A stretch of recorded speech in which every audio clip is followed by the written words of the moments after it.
check. 1, 2. Check. 1, 2. Check. 1, 2. What's going on, everybody? My name is Justin Thomas. This is Top Shelf Fandom. I am so happy to have on a very special guest, James Hancock from Geekin' with Hancock? Geekin' with James Hancock, or just James Hancock. Yeah, I keep debating whether or not I should just simplify the name because I'm getting old enough now where I feel like having Geekin' in front. I don't know. Do you age out of the word at a certain point? I don't know. But I know that I truly enjoy your channel, and I was saying before we went on that I've been trying to, get you on maybe for Westworld before. I don't know if I directly contacted you, but for whatever it's worth, you've had my eye and you've had my ear, and I decided to watch Succession because of you, and I elate you to, like, people from my channel will be familiar with Robert from In Deep Geek. For his like intense, very immersive, dives. Yeah, I've been on his show twice. He's amazing. I'm a big fan. Excellent guy. And then like Chris Tuckerman. So like you like the best of both worlds. Like you're able to give I look at you like the Chris Tuckerman for the series as well as films, if that's worth anything to you. And it should, because not a lot of people can give these very insightful, thoughtful, educated, objective and subjective positions on these television series as well as films, and you're a filmmaker in your own right, I know, then James can. So I recommend that you guys subscribe to his channel. We've got it in the link. I know we'll have our moderators out there, but we're going to be talking about something that is close to my heart. I know that James has been loving it. We're talking about Gangs of London. Why are we talking about it? Because more people need to. James, do you want to kind of like give us a little bit of an introduction to what Gangs of London is? Yeah, Gangs of London is a crime saga co-created by director Gareth Evans, who was prior to this was most famous for his 2 Raid films, which he shot. He's a Welsh filmmaker, but he shot the Raid films in Indonesia and kind of helped make the Indonesian style of action much more popular worldwide. And what he's done is he's basically brought his signature brand of action, which is incredibly elaborate choreography with horrific brutality, but then they've blended it seamlessly with this really extraordinary, just complex crime saga set in London with a lot of different international factions and families all competing for wealth, power, political prestige. And all hell breaks loose when the head of a crime syndicate mysteriously gets assassinated, and the family underneath them starts to kind of come unraveled, which creates an opportunity for a lot of their rivals to move in on their territory. At any rate, if you were to take all the action out, it would still be a kick-ass crime show, but it also just happens to have what I think easily the best action I've ever seen on TV. And I mean, easily the best action period in 2020, but some of the best action to be seen on the big or small screen ever. No matter what era or what country you're talking about, Gangs of London is bringing its A game when it comes to just guns a-blazing and martial arts. And I can't recommend it highly enough. Yeah, no asterisk needed, right? Like no asterisk needed for this series whatsoever. We do kind of have what would seem to be your stereotypical big boss man gets taken out, son comes in with an iron fist and wants to know and maybe jeopardizes the connections in the relationships that they have. I would say that Gangs of London does a perfect job of subverting those tropes without because usually to subvert expectations, you must set expectations, but they work well off of what the expectations usually are for a series like this, because it is, it's kind of boilerplate, mob boss gets taken out. Not technically the mafia, and I'm oversimplifying here, but then a son comes in, over aggressive to find out, put business at jeopardy, right? But I really feel that we have a different dynamic here. We have Joe Cole, right, from Peaky Blinders, played John. I think really honing in, because John, it's not just because I'm bald, gentlemen. And I don't make it look as good as James does. But you gotta lean into it. Yeah, I know. I'm trying. I'm not as confident as this gentleman here in many ways, but I really like Peaky Blinders, and John was not a favorite of mine. I think he plays a very well. He plays his role very well. And I think that he is more the posh Londoner, and he doesn't lean into that Cockney, kind of trope.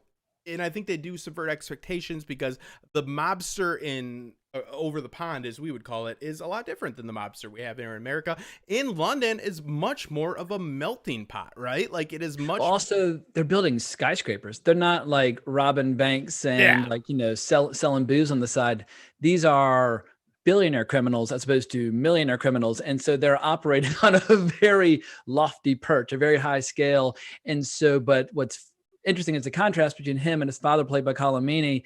He did come from the back alleys and that sort of thing. And he did carve the path with his partner, Ed, building up this empire. And so you have this incredible generational contrast between the kind of pull yourself up by your bootstraps guys who built this empire and the new, much more sophisticated kind of posh children who are the next generation. Which is always a problem, like the gospel of wealth, right? Like your Carnegie type of deal where it's like nothing good can come of it. So yeah, we deal with this whole infrastructure, and essentially, I mean, to simplify it, and James is more the authority on this, and I was so excited to have him on for a number of reasons, like I've spoken about before. I truly believe that James, number one, I had not seen any of the Raid films, so that's one of the things I wanted to actually address first on this after I say my little bit here about the subverting of expectations of usually you have that guy that you're like, oh, he's messing up all the business, right? Oh, he's too vengeful. Like, oh, if only somebody could rein him in. If only, you know, like you said, the partners. Actually, a lot of this turns out to be, spoiler alert, this season has happened. We're going to try to keep it big picture and stay away from spoiling too much because I feel that you guys should go and watch this and we'll discuss. Yeah, most people in America have no idea what this show is. I know. Which is just a giant marketing just blunder of biblical proportions. This should be one of the most talked about shows of the year. So I'm happy to keep my comments vague and general just because I know like a year or two from now, there will be people who have discovered the show. Like, how the hell did that show just float on by? But it's on a platform no one's ever heard of, and it just had zero marketing of any kind. Yeah, because it's going to be oversaturation until we have, the mouse run everything. But it is what it is until then, until Mickey says, fuck you. But you know, like I had that feeling. I'm like, oh, so here comes the big, you know, the muscle head. John wants to come in, or Sean, excuse me, wants to come in and run everything. But you do, I guess, spoiler alert, learn that there are actual, you know, his motivations are actually pretty pure, whether he knows it or not. But what I want to get at payback. His father's been killed, and he's like, look, nobody is selling a nickel bag in this town until we find out who killed my father. And that, of course, makes everyone irate because the money must flow irrespective of whatever personal vendettas people might have. Yeah, like they helped business happen, so they set up this crime infrastructure, and you have this very diverse melting pot of London, right? Which I think we kind of take this for granted over in the States because we got New York, where it's like you got Brooklyn, then you got Manhattan, and you got, and no offense to my demographic over there. And I'm in Lower Manhattan, so there you go. Hey, you know what I mean? But it's very diverse over there. What do we have? We have Kurdish, right? Yeah, in Gangs of London, you got a Kurdish faction. You've got, I think, is it a Turkish faction with the guy who goes on a murderous rampage in episode 8, and then obviously you've got like your Londoners, but you've got the father who is Irish, but his closest friend, basically his brother, is also black, and so Alexander and Sean grow up not biological brothers, but basically brothers in every sense of the word. And that's part of the incredible chemistry of this show, is seeing how these two families who on the surface could not be more worlds apart truly interact like a family. And as they start to turn on one another, it just breaks your heart because you get so invested in the fact that they've been able to overcome all these racial hurdles, and they're such a tight little unit. And of course, as we learn, there's basically like puppet masters or villains behind the scenes that are trying to orchestrate a war between all these various factions. Yeah, and that'll be our last point that we talk about, because that'll be my big question for you, James, is how you feel, because I think that is the most polarizing aspect of the series. So thus far, it is the act. I said thus forth, whatever, thus far, thus force. Yeah, that's a word now. Anyways, but yeah, fuck it. But it is, you know, how it ends. But what James is saying is we have a lot of different people from a lot of different places with a lot of different empathetic perspectives, which is the key. And it's no surprise that this was a PSP video game. Did you know that? I held back on you on one thing, James. Wow, that's amazing. Yeah, I've been doing a bunch of homework, but that didn't come up anywhere. So when did the game come out? Oh shit! Now you're gonna ask me like real facts about it. Okay, no, I'm drinking 2006. I'll link it here. No, it is claimed to be based off of this slightly. Where it does make sense, right? Like a mob boss gets taken down, and it goes forth. And it was a PSP game in 2006. In the chat, it doesn't really. Off the same name, and we'll have to check into the actual legitimacy of this website, because obviously, like we said before, this is a thread that has been, you know, we've been through it before, but I think they do a good job. But what really sets them apart, and this is where James really really comes in, because this is my man that's seen all of the Raid films, and Gareth Evans, right? This is a gentleman that is not only a writer, but he's a cinematographer, kind of a, I guess you could say, a little bit like Ridley Scott. Yeah, I mean, he's got an incredibly hands-on approach to directing action, where even if he's not directing the individual episode, Gareth Evans directs each and every single action scene throughout the entire season. And he's really honed his craft over the last 10 or 12 years. He previses every action sequence before they shoot a thing. He already knows roughly how they're going to be editing it. And there's this fantastic interview I found with him where he's talking about how he's got people there on the set where they're using certain like LAN networks in order to upload all the footage, so that by the end of a given shooting day, they've already got a rough assembly of a particular scene. And he lets cast, crew, technicians, everybody see what he's working on. And that way you see if you needed to get any pickups before you lose a location. But he's a genuine master of all the various rigs and just assemblies you need to pull off these incredibly elaborate shots. And he doesn't shoot with any of that shaky cam garbage. Like, there's a lot of action directors who just do a series of close-ups. They try to create like an illusion of chaos, and you basically feel like you haven't seen anything. He lets you really appreciate the geography. You know where everything is. And when things start to go topsy-turvy, even if the camera's twisting with the action or whatever, you never feel confused, and you're able to really like enjoy this ballet of death that's on display. So yeah, he's been honing his craft for well over 10 years now, but he's only, I think, 40 or 42. And I think he just keeps getting better. And I think arguably, and he's a big admirer of Chad Stahelski, I think he's actually Chad Stahelski's superior when it comes to directing action. Yeah, no, and we have your channel linked below, and please go and check out James's video, everything, but especially these, you talk about like how it's not hyperbolic to say this gentleman is up there with not just one of the best, not just Hall of Famer. Yeah, Hall if of you Famer. Want, if you're a sports fan or combat sports fan or whatever, I mean, everybody's got their idea of like a GOAT or like who's like the pound for pound champ. Right now, for my taste in movies and in television, I can't think of a director who I prefer to see more. I mean, Sam Hargrave, he did a great job with Extraction earlier this year, and he obviously started out as a stuntman. And obviously, we've seen a lot of great directors, both in like Japan as well as in South Korea and in Hong Kong over the many decades. But I think right now in 2020, it's because he's got technicians and crew members from Indonesia. So it's like this perfect hybrid of British film sensibilities mixed with this Southeastern Asian like action and frenetic pace. And it's unlike anything else going on in movies or film right now, or TV and film right now. Yeah, absolutely. And I need to go and watch the Raid films. What I notice is exactly what you said, is organized chaos. Now, shaky cam is a lame excuse for action. It is Jason Bourne walks in a room, and the protagonist, Jason Bourne, walks out, so you know he won the fight because karate happened, a gunshot happened, and you know, and those are some of the better. There are certain circumstances. You have like Saving Private Ryan, the Normandy Storm of the Beach. They use a lot of shaky cam there. That, you know, you need to evoke that emotion and that chaos. But no, this is controlled chaos. This has a very you know, it's a specialization that most filmmakers don't have the ability to do, to actually show you what's happening and make it believable.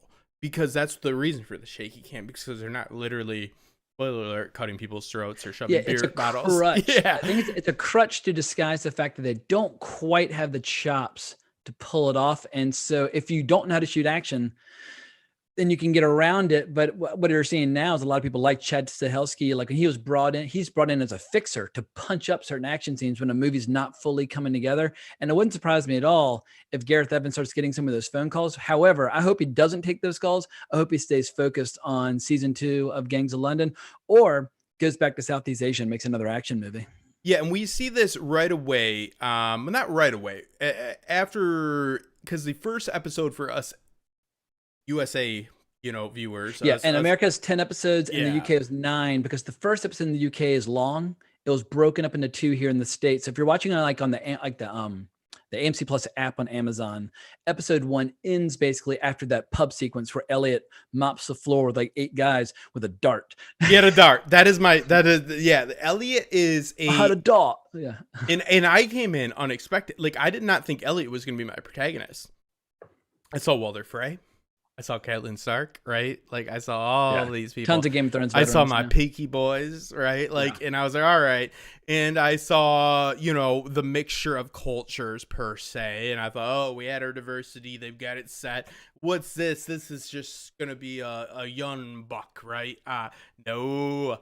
Elliot had a dart and he took down what, 8 Albanians in some one man that he almost refers to an Icarus sense, all right, like you're blocking the sun sense, and I said to you before this, I said this point I felt this was time in the show, and don't get me wrong, people, I love this series and it's great, but I almost feel like they push so hard on this, and I want to get James's actual educated reaction to this, that they push so hard on this first scene, this first action scene, that it might have swayed, and you're gonna sway people.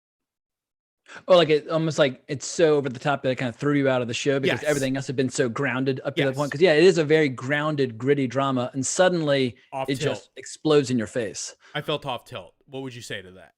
Well, it didn't get me the same way just because I'd seen the 2 Raid films, and the 2 Raid films are nothing but that for like 2 straight hours. Mm-hmm. So I just had a different idea of what Gareth Evans was all about going into the show. I didn't expect a TV show to have that level of production value. I mean, I was expecting fights, but I wasn't expecting, like, there's something about having choreography, like beautiful choreography mixed with the most horrific brutality imaginable, like grabbing somebody's face and rubbing it down a wall and leaving like a big bloody streak behind you. It's like, oh, like you just really have to feel it. Because in the late 90s, early 2000s, we saw this transition in Hollywood where they started embracing the choreography of guys like Yuen Woo-ping. And we saw it in like Crouching Tiger, Hidden Dragon and The Matrix and things like that, where it's incredible, like almost more like a dance, but you don't really get a sense of like people getting like their spines torn out or something like that. But what you have with Gangs of London is that same level of choreography, but mixed in with like The next consequences level gore of- from like a horror film. Yeah. And so it really, it's like getting kicked in the stomach or the nuts over and over again while you're watching it. It just felt like I did like a bunch of uppers, like right, and that's a good thing because it's natural and it's a television show and I enjoyed it. But like I felt like I'm like, oh my god, I'm like, this is like, I didn't think it was over brutal, but you're right, we saw consequences. What happens when you bash guys head into, like I said, I was or dragging somebody down the length of a bar and then pulling their leg out and then bending it around the corner. Man, I love mixed martial arts. UFC is my only sport that I follow, but I love seeing the grappling mixed in with the ruthless, strikes. Him looking at that guy's knee, right, and then heel kicking back, like right away. Like that's what caught me. Like I was in on that. I was like, damn. Yeah. I'm like, good, because like like I said, like I'm a wannabe badass. I use the box, so I think I'll be tough forever. Somebody come shadow wrap my hands. But which we'll get to. They got me emotionally, but like I was like, oh, but then it went to the next level. But in all fairness, I had not seen the Raid films, so like it kind of desensitized me a little bit because I felt like it put me on tilt, is what I would call it.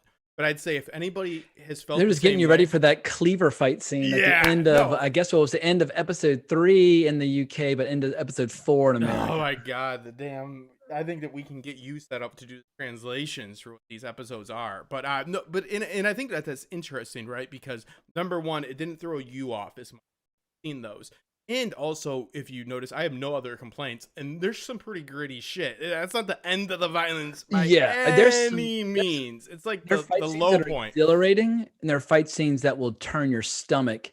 There's certain torture sequences where you're just like, oh no, like it gets real depraved. But if you want depravity, the show gives it to you. And there's a certain, let's just say, a Nigerian gang goes on a rampage at this investment house in London. There's a bunch of people walking around pushing paper, and suddenly these guys come through with hatchets and machetes and just start collecting hands.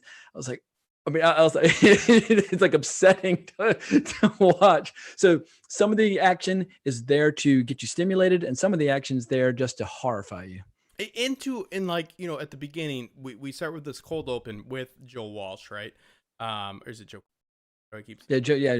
Sean Wallace, when he's basically got a guy at the top of a skyscraper and he's got him hanging off the edge, and he sets the rope on fire and lets the guy burn before he finally falls. It sets the tone right from the word go. These are people who live in moral grade zone, if not just straight up evil, but traditional notions of good and evil don't really apply here, because everybody is there are no white knights in this show. Everybody's out to accumulate power and wealth or revenge, and I really appreciate that. No one's the show's not trying to be self-righteous ever, which is very rare in 2020. That's a very good point, because like with that opening scene, we see John say, "What else can I do?" And now, as a viewer, looking at her hypothetical protagonist, right? We think, well, there's plenty of things you can do other than what, like, in most of our minds, the last thing we do is light that match, except for you guys. But you know, in a rational mind, not my mind, but yeah, you know, like you're like, oh yeah, well, there's plenty of other things you could do. So it does. You're right. You know, James, it does set the actual landscape in the brutality of what happens. And if a man's been pushed this much, but I love what you just said there. This show does, and I really kind of want to pitch it in a little bit of an ambiguous way, that it's not, I know, listen, I love A Song of Ice and Fire. You know, I produce one of the best Song of Ice and Fire creators. I love the fuck out of that series, love the fuck out of the books, you know. But in spite of a 9-year interim between let's not talk about it. Yeah, probably not gonna. Yeah. I got you. But you know what I mean. Like, but the gray area in this show. Yeah, I've got some George Orwell. I've got Night of Seven Kingdoms and Fire and Blood here, but my we'll get you the other ones. We'll get them. We'll fast track it. We'll get it. Yeah. But you know what I mean. Like that moral ambiguity, that past pseudo fucking psychology of fucking like psychiatric like behavioral science. Like, oh, what's wrong with your day and all this, like Sopranos-esque, like take like Melfi and Tony. It comes to good and evil, absolutes, and I can't tell you. I don't know. Even by the end of the series, they're all in the middle. There is no justifying other evil by being so overtly evil in this series, in my opinion. You can pretty much root for whoever you want to root for. But just know that nobody's going to ride in to save the day or make everything right. Like, I can't think of a good metaphor. I just want to say it's like a yard full of dog turds, like, that are just dog turds. And, like, and that one dog turd is better than the, like, they don't, like, you know what I mean? Like, a lot of series will be, like, overly righteous with, like, one aspect, or overly villainous, right? Like, with the other. Because, you know, storytelling optics, you only see what you have on or screen. Just having like a writer or a filmmaker who is trying to hammer you over the head with really overt, obvious messages over and over and over again. Yeah. And I don't feel like they're trying to hammer home any messages of any kind. They're telling a riveting story from which we can infer certain messages, but there's no like agenda and neon lights kind of trying to attract our attention each episode. Things aren't just so good. They're just not so good. But it's called Gangs of London. I mean, it's not called like, you know, do-gooders of London. It's Gangs of London. Where are the do-gooders? Come on. Yeah. But let me ask you this. So something that really was heart-touching to me, and like I said, I am a former boxer, and so of course, like it hit it with me. But when we find out that we have a character in which is an informant, right? Elliot. Well, undercover cop. Yeah. Yeah. That's why James. It's just the fact. But yeah, so you have an undercover cop, so you have a mole situation, and we have we get that dipped on us in the second episode, correct? Ooh, excellent question.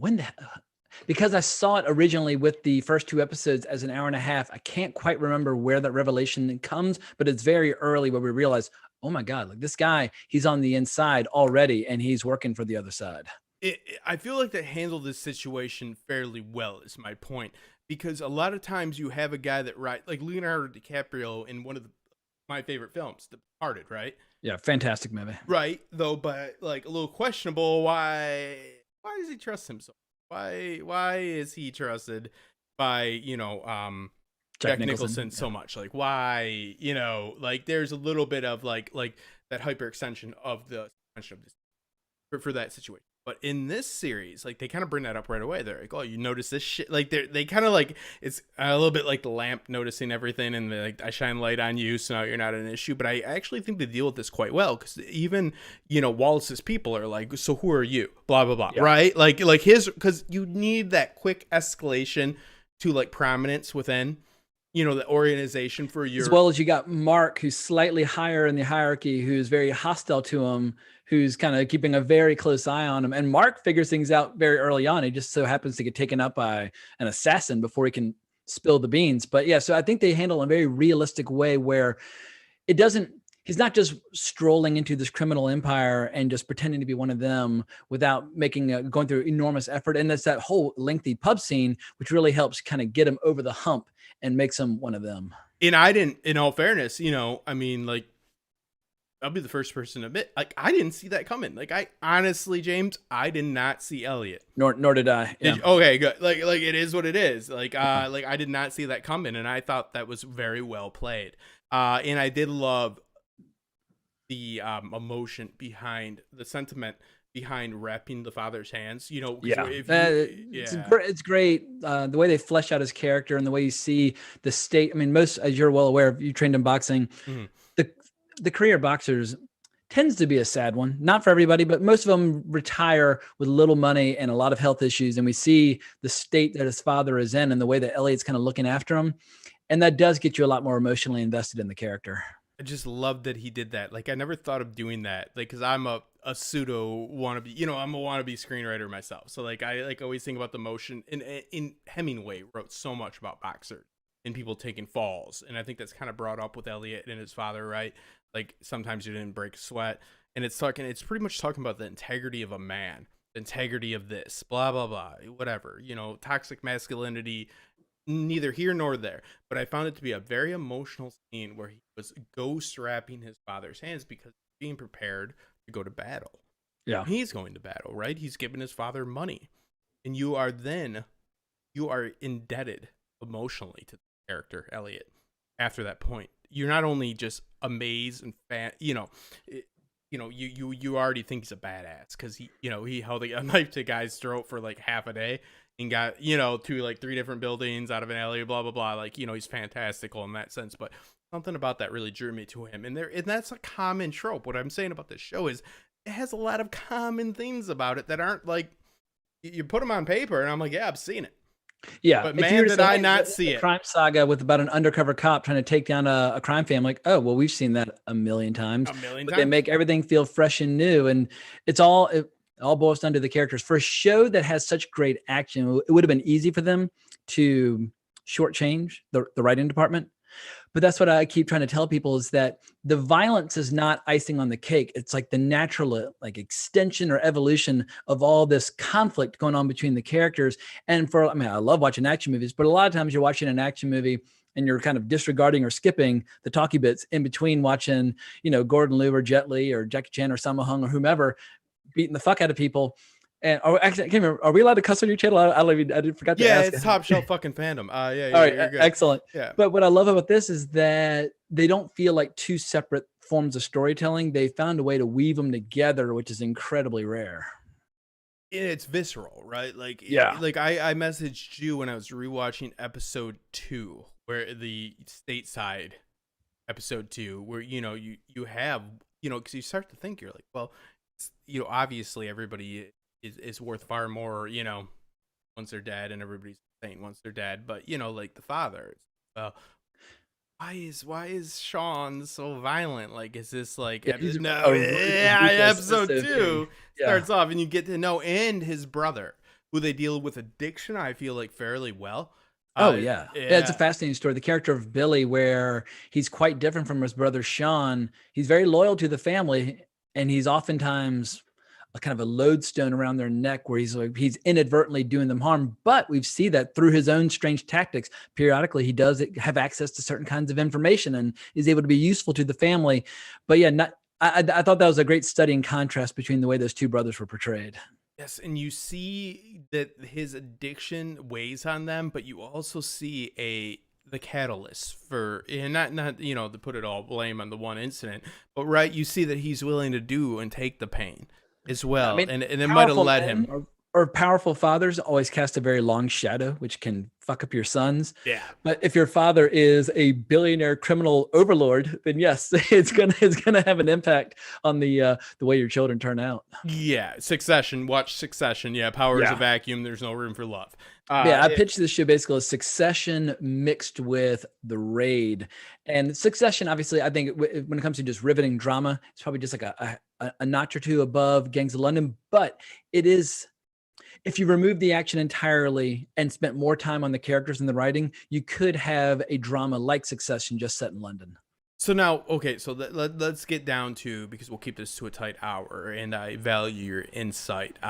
If I brass tacks, James, I think this show could use actually a little bit more hand holding, a little bit more exposition on the various factions. To familiarize, especially in the first few episodes. That's in my first review for the first 3 episodes. I admitted that the first time we're introduced to all the heads of all these various criminal organizations, you really have no idea who they are, what their factions are, what their businesses are, where they're from, and then you have to kind of do the heavy lifting and figure it out as you go. And I don't know if you need like a title card in the beginning, just identifying everybody, whatever they like a Guy Ritchie Snatch, but you like type of style, like when they go to the Pikeys and that. You remember that? Like over the course of the season, we do get episodes that focus on all these different characters over time. But initially, I was a little confused, like, oh man, this is. But I think a lot of people felt the same way with the first few episodes of Game of Thrones. Like, how many children does Ned Stark have? Like, who's Theon there? Like, people were really, unless they'd read the books. The first few episodes of Game of Thrones were a bit of an uphill battle for new viewers as well. And I think the same holds true with Gangs of London. Yeah, I think that you do mash together a whole lot of what is considered just to be bad against what is considered to be like bad in the service of, not worded the best way, but the Wallaces are the fence essentially for all these different tribes. So it's kind of a tribal situation in London. Like I said, it's trying to make good and trying to become mayor of London, and he succeeds, but he's being bankrolled by somebody whose money comes from all sorts of horrible sources. And so, it's a story of the Wallaces. It's the story of a bunch of different families from a variety of backgrounds. And that's one of the things that I think a lot of American shows lack that makes it really sets apart. Yeah, because of different streams of revenue. And London city itself is this 2-mile radius city, actually, outside of London, which they actually like coincide within, like from... and you British viewers can set me right on this if I'm wrong, but there is London and then there's London City. And the implication that's been given to me from the few articles I've read from across the pond, which I value, you guys, and please, I love Victoria ITV all the way. But I really do. I love Victoria, man. My channel got shut down because I thought I was doing like those like watch it here, like like links, because I was the only dude that was like reviewing Victoria 2 years ago, because I'm a cuck for period pieces. Like I'll just say it, brother. It's not great. It is. It's just not goddamn honest truth. If you like it, and just own it. Yeah, I love it. Yeah, I don't believe in guilty pleasures. If you like it, just admit it. Yeah. But I had to get my channel back from it. Also, they suspended for 6 months. Shelf Fandom came from. Anyways, but so like I saw a few little tidbits on that, and I found that to be very interesting. I do like how they have the shanty towns, the Pikey per se. I know it's a derogatory term. Especially the massacre that takes place there. And apparently, I was watching his interview with Gareth Evans. He says he still has like frostbite and pain in his feet from shooting that sequence. They're basically up to their knees in mud for days. But when you're talking about all the various factions involved, what was interesting was seeing some of the backstory where, like the character of Lale, who you mentioned was Kurdish, when we see what happened to her husband, and we understand why she has such hatred for Asoiaf, her rival, and how her husband was like slow cooked on a metal table, so that when she rushes in to try to pull him off the table, that his head basically kind of like elongates and stretches and like peels off the metal, and you realize that he's basically been cooked completely solid. This is next level brutality that you really experience only in like the darkest hours of war. And that's what really helps raise the stakes when you see that these people they're not just fighting to make a buck in the city of London. This is an international conflict for a lot of people. But the Pikeys, that leads into the best episode of the season for me. Episode 5 in the UK, 6 for us. My favorite hour of entertainment all year by far is when you've got the Pikeys trying to save this one child and get him on a boat and get him out of Wales. And they shot it in the director's home country or home kingdom, Wales, small part of the UK. And it is a battle royale on the level of like the Wild Bunch or any major action set piece you care to mention, like Hard Boiled by John Woo. It is just awe-inspiring. In that didn't, the first bar, the pub scene that I say put me on tilt, which is true. But then I'm not, because then my feet are firmly set, right? for this series, because I was not a Gareth Evans. I didn't know who that was. I didn't know who that was until you told me. And now I'm happy for that. It's part of the fandom family. That's what we do, so we can enjoy. And what I talk about always is what Mr. Rogers talked about. Know somebody's story and you can't hate anybody, right? But it's true.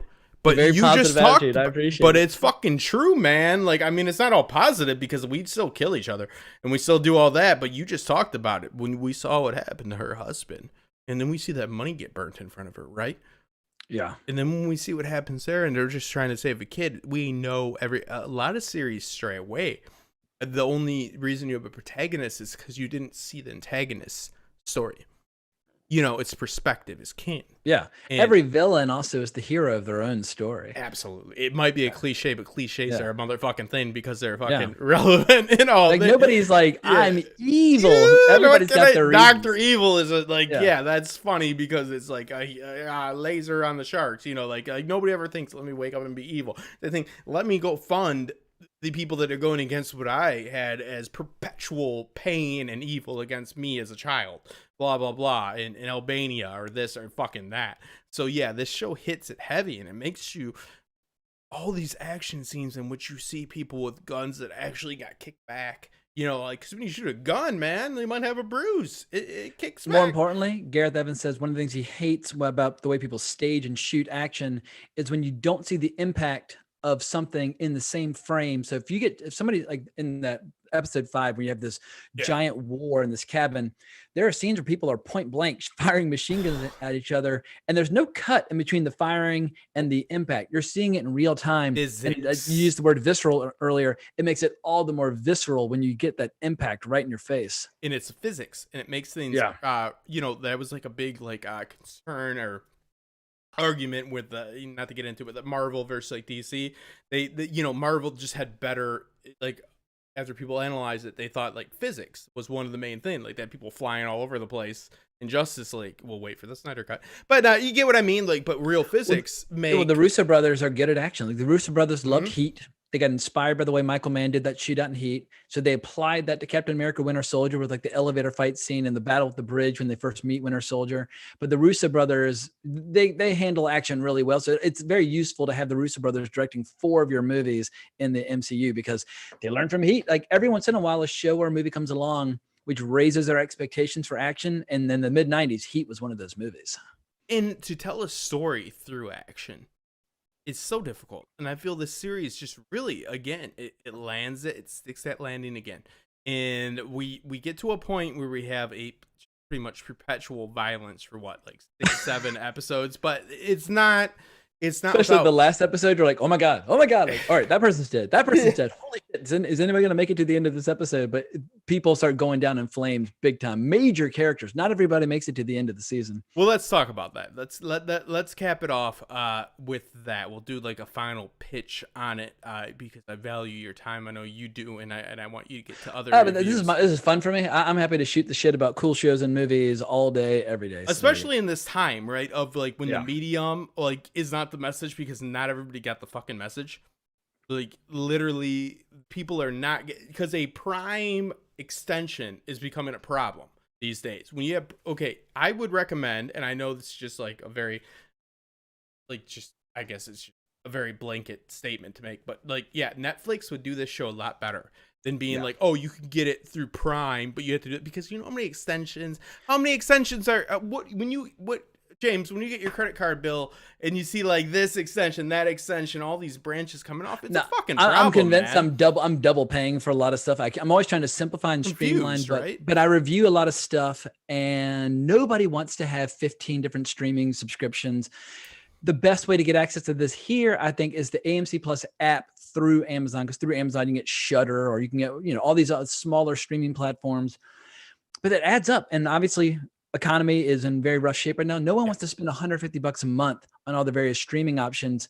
So I don't know what the solution is for this reaching a wider audience, but if it had been on Netflix, I mean, when Extraction came out in the spring, it took off like a rocket. Or when you see a show like, you know, totally different in genre, but something like Queen's Gambit or Tiger King or whatever, Netflix is the best platform in the world for things going viral. If it had been on Netflix, it would be on everybody's top 5 list. But I think it's going to be one of those things where for season 2, hopefully they'll have a better distribution plan in America. And by that point, some people will have caught up. But as you mentioned before, you like Succession. First season of Succession kind of came and went. It was Yeah. with season 2 where people started getting caught up. Because of you, my friend. Because I was doing a million just like shameless Westworld videos still, and I like Westworld too. No, but yeah, I know you do. Succession is my favorite show on HBO by far. And you're an authority on Westworld, and I will get you on for before the dust settles. You know, I don't remember. Did I ever send you an email? We'll do the business stuff after. I think I probably did reach out at one point though, but because you were always on my radar for that. But you really got me, like I said, with Succession, and that's a very it's a very potent thing right now for us to think like, okay, who are we going to what we watch, and how are we watching what we watch, right? Like, I mean, people on Twitter like tweeted at me and you simultaneously to get that, which is an honor, by the way, you know, but like to like watch Gangs of London, like, oh, you like Peaky Blinders, you'll like this. So there's all these different mediums. Things are getting very oversaturated. So I think it's more important now than ever to really focus in and find your people like James that you can count on. People that maybe that you agree with James, or maybe you don't. But I'll tell you what, there's a benefit in it. Yeah, I read my comments. I know for a fact plenty of people do. But though, there's actually a benefit to that. Like, I have a set sort of people. Like, I tend to agree with you on most things, if that makes sense. But like, if I don't agree with you, everybody agree with everybody. That it gets boring after a while. So yeah, I welcome the pushback, and I have a lot of friends with very strong opinions about film and television, and we don't see eye to eye, and that is all totally fine. Yeah, but it's a consensus. Like, it's like, okay, so this guy like really likes this type of stuff, right? And you know, you differ maybe from James on this. Unpretentious genre entertainment is definitely my go-to. I watch plenty of pretentious stuff. I mean, on my podcast, Wrong Reel, we talk about film history, and we zig and zag into all kinds of terrain and all kinds of filmmakers. But for YouTube, more often than not, I try to stay focused on really strong sci-fi, fantasy, horror, action, etc. And it's not a rule, but I just feel like that's what a lot of people are looking for. So if possible, if I can save people the time of not watching a show that sucks and steer them towards something they might enjoy, like when I get a comment saying, never heard of this, loved it, thumbs up. Like it puts the world's biggest smile on my face. Within like 2 hours of these series premiering, like you were one of the first for Raised by Wolves. I covered it as well, but James was one of the leaders in that. Ridley Scott, baby, I love Ridley Scott. Yeah, yeah, but I knew that and I just met James literally before we started recording. But I knew James liked it because he made that clear, and that's what I like. Like, you know, when I talk about like Jeremy Jahns or like Chris Tucker, people like that. You know what I mean? Like, but you find what they like, and you have a consistency, and then you can watch. And even a disagreement can be beneficial, right? Because if you know that you don't like, because you probably like Prometheus a lot more than I do, and vice versa. You know what I mean? Yeah, I mean, I saw it in theater when it came out, and I've seen it a few times since. But it's funny when you talk about sometimes when somebody if you can disagree with somebody, but it can still help you find stuff. Yeah. When I see certain reviews about shows or movies, if they're written in a certain tone, then I know, ooh, this might be something that I really like. Because someone's like, this is an outrage. This is moral bankruptcy. Blah blah. I'm like that sounds right up my alley. So sometimes really, really nasty reviews that you don't agree with can be very useful in identifying things that might be perfect for you. Well, I think it's very important to have a balance, like not to get into a whole like critical analysis of it, but like I like the objective along with the subjective, meaning like, okay, so this was shot very well. The sound design was done very well, like on a production standpoint. Now, this is what the best way to go about that is to understand, which gets a little bit difficult in the age of auteurs, you know, and directors, like, you know, the auteurs, the French word for director, blah, blah, blah. But, you know, people not being very clear about what they're setting out to do because they're artists. So they're like, oh, you know, like, I don't want to put any defining, like, you know, like a premise on it. And you have to decide what they set out to do. And you have to objectively think, did they achieve that? That's what I best try to do. What are they trying? What story they're trying to tell? And did they tell it to the best of their ability? Like, is the form following the function? Are they telling the story in the best style possible that serves the story? I think it's a very fair way, because if you like movies like Goodfellas and then you get exposed to something in a completely different genre, well, you can't judge it by the criteria of Goodfellas. It's because Goodfellas is trying to be a totally different thing. So yeah, I think that's a totally fair way to judge content. And then after the objective, you know, then it's the subjective. Did Justin like it as a person? Right? Like, because that's just totally, but then that's where it comes into, like, I don't know you and I just met you, but I feel like I know you a little bit. from your reviews, because I've watched you talk about shows that I really love, and I'm all about healing through story. Like, I think it's very therapeutic, and I take it very seriously. Like, I really do. Like we learn a lot more through life. Through Where would looking you at rank story. Peaky Blinders in like the all-time great shows of the 21st century? You mentioned earlier you're a big fan. Like, is it in your top 5, top It's 10? up there, man. Yeah, it's in the top 10. It's in the top 10.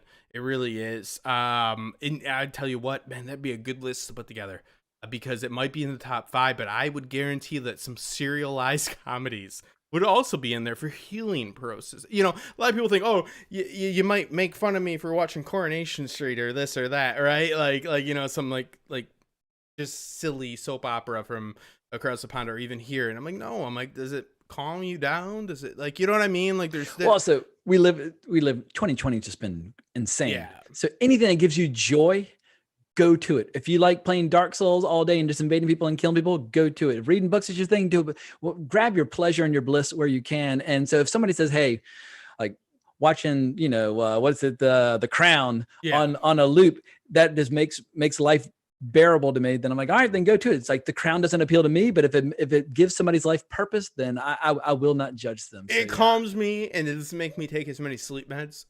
So like this is a perfect example that you just brought up, James. So The Crown is something I put out this week, and I will do a rough review. I think this season's really well done. I think that Diana's really well done. I'm not like huge like Windsor, historian or anything like that, but I do enjoy The Crown and stuff like that. So like Jason just said it perfectly. It's like not a lot of things in life make you happy, so you best not question what does. So like, yeah, I think it's absolutely it's important to have a guy, and that's why I value your input so much, because you seem to have like a good grasp on the production aspect of it, because that's like, what else are we to do, right? Other than to say, well, they set out to do this from what we know from the interviews in which we have in their prior work. And we think that this is what they're trying to do because they are artists. I didn't voice it the best. I never do. Brevity is not my fucking strong point. But you have to try to guess what they're trying to set out and do, and rank them on that. And then say, well, Justin feels this way, and be consistent and be honest with people. Because I think you've been honest with the viewers, and I found a lot of value in that. You know what I mean? It just makes making the video easier if you just... You don't have to remember what you said. And if you're honest, you don't have to remember what you said, because you're just speaking from the heart. And so while I would love to perhaps say things more eloquently, but I think people sometimes will stop waving your hand so much while you talk, and like stop spazzing out on caffeine. But it's like, but you know that when you watch one of my videos, you're getting real, genuine, honest enthusiasm. And I'm not going to claim to like something when I don't. I'm not going to bash something because it's feels cool, whatever. Mm-hmm. I'm too old for that shit now. At this point, all I'm trying to do is help people find cool flicks, cool shows. And if it makes them happy, awesome. If they disagree, well, maybe I'll do a better job the next time around. And also what I try to do, I do keep one foot in the production world, which I think helps keep me honest, because I've made some animated films and some short films here in New York. And when you know just how hard it is to make even a bad movie, it makes you appreciate the really good ones that much more. And oftentimes I feel like some people say, well, who are you to offer your opinion on anything? What do you know about making movies? But I have actually made a decent number of low budget independent films. And I've worked on some larger ones when I was younger, when I was just out of college. And I just feel like it does help. If you got a little skin in the game, I think it helps give your commentary just a little more teeth. I'm not just blowing smoke at people's ass. Like, I take this stuff really seriously. And that's where the objective comes into play. Like, I was an extra. I did go out to California, like, just for fucking fun, giggles, DJing, and fucking, a whole bunch of other stuff. But I've been on set. Like, I've been a part of a production crew as well on a very low level. I've been editing. You get what I mean? Like, so like having that, you're absolutely right, because that is important to lay down for viewers, because it's like, who is James comes after, right? Like, it's like, well, let me give you my objective point. Like, like, this is what I think this was. It was neither here nor there, maybe per se, but then this is how I feel. And the measuring stick of where you come as a reviewer, like, I know that like Chris Stuckerman, like, I don't know the fucking guy, but like, I know that his like background is kind of similar to mine as far as the schooling that he's had. So like, but I actually agree with Jeremy Johns, like, on more things. Like, so like, you get what I mean? Like, you find where you agree with people, and then at the end of the day, whether they liked it or not, it's not like something to be disputed. It's not like, oh, fuck you, James Hancock, you motherfucker. This is like, what am I? Well, I know it does turn into that, but you get what I mean? YouTube channel that I go to frequently, and I won't name it because I don't want this to sound mean, but I despise their opinion on movies and shows. It's very childish but I greatly appreciate their analysis of the industry and the way they break it down, even if politically I don't see eye to eye with them. Yeah. But they're so insightful about the way the industry works that I find their channel to be of enormous value, even if their personal opinion about shows and movies I find to be like utterly worthless. So you gotta, I mean, we're drowning in content, but I do have a few voices in film and television that I rely upon their point of view, but I don't necessarily rely upon their point of view for recommendations because there's so much about the business that I still want to learn. And so I think it's important to have a variety of perspectives that you're kind of feeding yourself with. Yeah, absolutely. And like things with Westworld, it was like, well, there's there's not that many people in the background. I'm like, well, they are shooting where there's mostly nothing but Asian people that are able to be extras, because to be an extra, you have to be available from 7. Yeah, it looked like a futuristic city. I can't remember where they shot season 3. It's in Tokyo or no, it's where is it? Was it Singapore maybe? But Singapore, it's in Singapore. There's work visas, people that's the sons of and daughters of people that are on work visas that are able to do extra work because you're in Singapore because you're working if you're Caucasian. And also, it's just way cheaper than creating all those special effects and creating that futuristic setting. So yeah, I thought the setting was perfect for the show. Yeah, they're going, what is this all about? There's a lack of people. I'm like, I'll tell you why. Because they want to depict it as LA, and it's not LA because they're shooting in Singapore, which is fine. And you can tell me that 12% of that population is Caucasian. I'll tell you that 8% of that is there on work visas. And you know what I mean? Like, it just gets to a point where people they've never been in a staging area. I think that really helps in some point, but also I can come off pompous when I start screaming at you guys and I'm doing what I did to you guys. But it is true. Please stop fucking making videos. It's your channel. Yeah, no, I know, but it is so pompous. Like it is what it is, man. It pisses me off. I get so mad. I'm like, you fucking bastards. I'm like, it's not some grand conspiracy. They need a certain amount of fucking like 20 to 34-year-old Caucasian males. There's not a whole lot of those in Singapore. Here's the casting call. Got it off Instagram. Problem solved. Theory video not made by Justin Thomas, 1 million views. Video made by Justin Thomas, 2,000. So who's really winning? I guess them. But it is what it is. But having one foot in that reality, out of the fucking rabbit hole, is something to appreciate and to kind of cap it off without me just, besmirching everything is, how do you feel about this ending, my brother? Because I'm always against not showing the action, like, the Negan incident. See, I dropped out of Walking Dead early season 4. I read the comic up through like issue 110 or so. But I know who Negan is because I read a lot of issues with him, but I never got to the point on the show where the character appeared. They showed the action, but not like. Are you talking about the killing of a person? Yeah, they don't show. Individual? So you don't ever end a scene in traditional screenwriting. Not to give you a Blake Snyder, save the cat type deal, but you don't ever end it like without because like Game of Thrones, the penultimate episode, right, is always like the battle, right? Like that's kind of like what made it good because then. The last episode, or at least something major like Ned Stark getting beheaded, spoiler alert, was in episode 9, not episode 10. Yes. And then you see, because a good story indicates that you have the action takes place after that, right? Yeah. Like what is the world now going to be? So cutting it at Negan just swinging the bat, he's going to kill somebody, but they don't show who. Gotcha. So they actually dropped a season right there, and I know which character you're talking about that he killed. The eyes, yeah. So so they started the next season with that character dying. Yes. So they didn't show who was actually dying for the cliffhanger. Everybody knew somebody was going to die. Were people pissed, or did it help ratings? It killed the fucking show. Because people. A sign of good writing is this happens, thus. This will happen, not what happened. So in this situation, I guess this is a spoiler, just turn off now, guys. Do you think he's dead? Oh, that's the big debate. My connection heart here tells me that Sean Wallace will live. He got shot through the cheek. Yeah. And if it went through in a certain way, like he could Elfie easily Solomon live and just style. look certain really gnarly in the next season. And they never showed him on the ground. And perhaps even Elliot was playing a long game by shooting him in a particular way where he thought he might survive and then getting Alexander out of there. I have no proof. I suspect he is alive. And So I'm really curious to see how Elliot's going to continue to play both sides, because obviously now he's in the pocket of the investors who have like nearly limitless power, but he kept that card that Sean was going to use to try to take the investors down. So it'll be very interesting to see how Elliot continues to, once again in season 2, trying to play both sides in a really dangerous situation, because the investors obviously are terrifying. They don't look very good in a fight, but they seem to be very, very wealthy and very which in powerful. the Evans world doesn't pan out good for him. But Yeah, I think it ended on a satisfactory note enough where I'll be excited about season 2, but obviously half the major cast is gone. yeah. So they're going to have to completely rebuild the cast and the show from the ground up. So that is my question.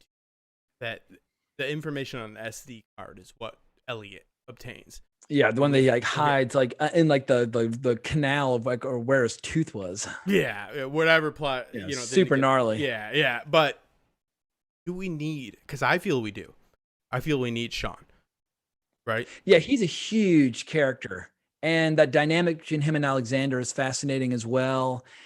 And season 2 has been greenlit by Sky Atlantic. Which is a good sign, people. Good sign. Let's When stick with and if they start stories. More shooting, reason for people to watch this, right? Because it has Yeah. been greenlit.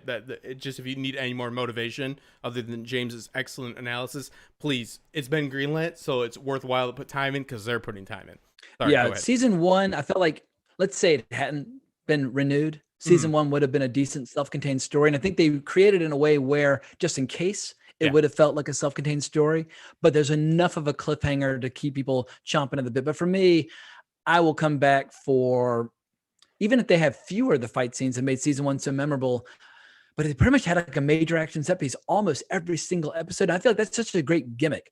Come watch our show, and pretty much every episode, we're going to blow your mind with something that you've never seen before. And that is tough to top. Yeah. And they do it in a, like James is saying, they really do it in a diversified way. It's not, there are so many different indicate, right? Like there's so many different so like, incarnations. I'm like sorry that, to say. like that huge dude who's torturing Elliot. I Like, thought in he was the episode nine, he's mountain. not a I big, thought he was the mountain at first. I'm sorry. Yeah. Right? But he's He's not. basically But that he's size, that but he's big. Yeah, Elliot is as big as a bear. I mean, Elliot's enormous. Yeah. And suddenly this guy comes in who's like a good 1.5 feet taller with like muscles carved out of stone, one arm around his neck, holding him up against the wall while Elliot is in a seated position in a chair. I was like it's a different kind of action. It's a different kind of physicality, but it's so fresh and so new. And the show is constantly surprising you. Because that's that is a story. Like you have attributes of Elliot that we are aware of, right? Like he's a good boxer, he's good with his hands, he's fancy with a knife, blah blah blah, but then you see this raw strength go against him, so you think he's like in a really the mannequin but I my opinion is they won't continue without Sean. That's the brevity is not my strong point. You didn't miss anything. I think that we're going to have him come back with season 2. Yeah, if he had died the way his father died, I think he'd be gone. I mean, they really showed him when you see Sean, when you see Finn getting shot in the first episode, they really make it clear he is dead. Like there's no coming back. Sean, they left a little bit of room to wiggle. So that little bit of room to wiggle is what makes me suspicious. The Alfie Solomons, and I said it right when it happened on Peaky Blinders, even though it seemed almost like, very, very conclusive, right? Like, but I was like, that they didn't. Nope. I was like, he's probably going to come back, and white-eyed and all. He came back. And also, we see scenes like Sean's mother, who's like leaning over and dead in a park bench or sitting at the that graveyard, hours later. She's dead. Like clearly she's dead. But with Sean, once again, it's the only death that was really ambiguous. Like you see that other person who's like crucified on a fence. He's just hanging there. Like there's no room for doubt with all the other deaths in the show. Or the cop, Vic, who the daughter of Ed shoots with a fucking shotgun. It's like, you see blood on the curtains. I mean, she gets completely eviscerated. So every other death scene apart from Sean's was very final. Sean's, I'm not loving the way they did it because it was, but also I see the production standpoint. Again, like you said, I don't know the ins and outs of the actual agreement. God knows that AMC got a hold of it after, from A right, Yeah, it's supposed to be Cinemax. And Yeah. then for whatever reason, that Cinemax deal kind of imploded. And I think Cinemax is being kind of reimagined now that it's part of HBO Max. So no one really quite knows what the strategy is for Cinemax moving forward. So the consolidation of all these various brands at Warner Brothers had an impact. But goddamn, the show, I don't know if it would have been a better fit on HBO Max or not, but AT&T, who owns Warner Brothers, should have found a way to hang on to this show, because Sky Atlantic enjoyed enormous success across the pond with this show. Yeah, and I think there's a big market, like you, and we got you linked.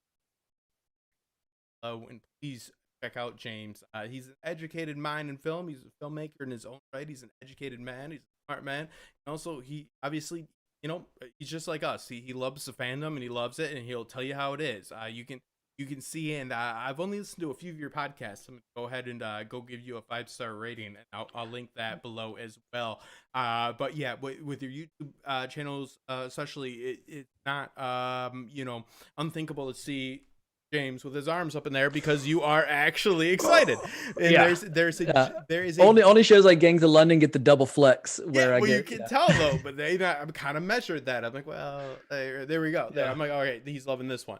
And all I say is, as long as I can tell a gauge on somebody, and somebody that's intelligent like yourself, like, it's been an honor to have you on.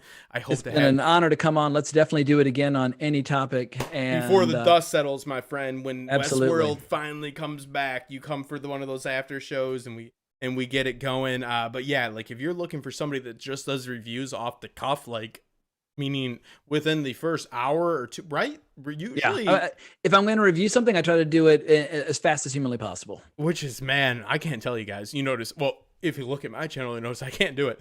But yeah, that's something to be said for. Red Bull, baby. Just chug a Red Bull and you're off to the races. I'll try it out. Yeah, my Coke dealer stopped coming. No, I'm joking. Exactly. Yeah, take some Adderall. Yeah, there you go. Yeah. Then you don't see it for 2 years. But no. Yeah, James. Yeah. Besides that, which we'll cut. No. James Hancock, it's a pleasure to have you on. Thank you so much, Justin. I really appreciate the invite. No problem, man. And no, I appreciate you. Being somebody that's pushing, because it does take, like, say about Keenan McKay with Vikings, like another guy that hold up is, we have to work together, and bigger content creators than I need to push things. Gangs of London or Vikings or anything, and hey, come to your own conclusions. But at least give me some recommendations. What are the, just a couple shows right now that you think I should be following that I've not been? Are you're on The Expanse, right? Oh, fuck yeah. I mean, I got the books right here. Yeah. Shit. Then I would probably say, as far as shows, Brave New World would have been one of those, which fortunately canceled. I would say that upcoming that Valhalla Rising, the spin-off that Michael Hurst is going to do from Vikings, I like Michael Hurst, might be good. Meaning will be good. It's worth your time to take a look at. I'm not a huge fan of the later season, but I'm going to be checking in for that. But to tell you the truth, like, we are scrounging, obviously, for content right now. We really are. I mean, House of the Dragon is an obvious one. Died, and so it makes it much more difficult to find stuff to review. I just did a flashback review on my podcast of a show from 2005 to 2007, which I totally missed at the time. HBO's Rome. It only ran 2 seasons. Yes. Totally blew my mind. And there's so many cast members and so many ingredients that you would see kind of come to fruition in Game of Thrones a couple of years later. But yes, and sometimes it's good to, look back a few years and check out a classic show. Rome gets my highest possible recommendation. If people want the carnage and the nudity and the corruption and the backstabbing of Game of Thrones, Rome delivers. And you would have never had that without Rome. Rome opened up the doors, and they realized what it costs. That's why and Rome was cut short. Yeah, they cut them. It was so expensive. They cut Byron so short on that, my brother. Yeah, it's supposed to be 5 seasons, and they only got to 2. They were going to get to Jesus. Moses and short pants type of joke from Sopranos. They were literally going to get to Jesus. Yeah, because they stopped with Augustus Caesar, which I think is around 40 BC. So yeah, 40 years before the birth of Christ. But I just saw it, loved it. Oh yeah, no, dude, I watch those are my comfort food. Those are, and I call them lullaby series. I know it sounds lame, but that and Sons of Anarchy. If I can recommend, I just did a semi far too emotional tutor / Vikings slash Sons of Anarchy. Sons of Anarchy is Hamlet.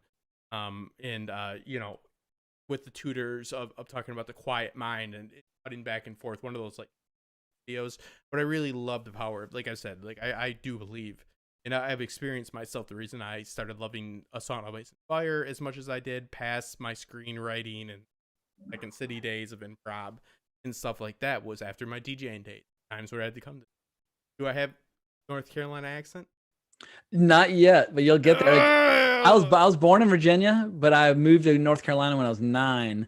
And then by the time I was 23, I was living in LA, and I moved to New York when I was 32. But for whatever reason, my accent from North Carolina has just stayed with me. And if I'm around another North Carolinian, or if alcohol's involved, it really comes to life. But stick around North Carolina long enough, and you'll be talking like a colorful Southern peacock before you know it. Well, my daddy learned me something. All right, and I will get it done. No, you're very eloquent, and you don't lack brevity like I do.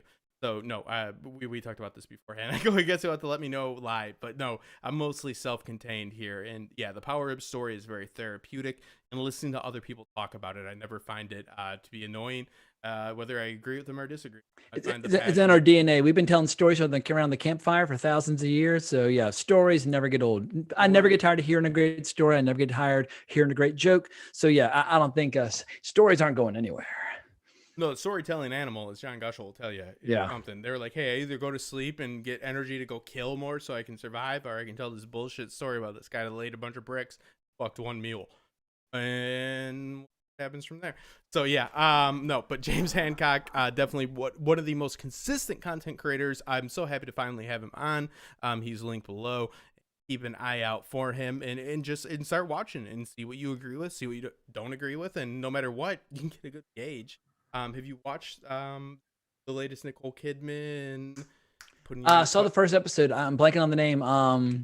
Which isn't a good sign. From the guy who created Big Little Lies, or at least the writer. No, I need to get caught up on it. I really enjoyed the first episode, and it had easily the sexiest nude scene on HBO all year. By far, where I was like, whoa. The Undoing. Yeah, The Undoing. Yeah, so just for that one moment alone, I was like, all right, that was worth it. Solid sell right there. Yeah, but I need to get caught up on The Undoing. Yeah, no, but thank you again, Jason. We'll play us out, and check out the channel, and we appreciate everybody tuning in. Thank you so much.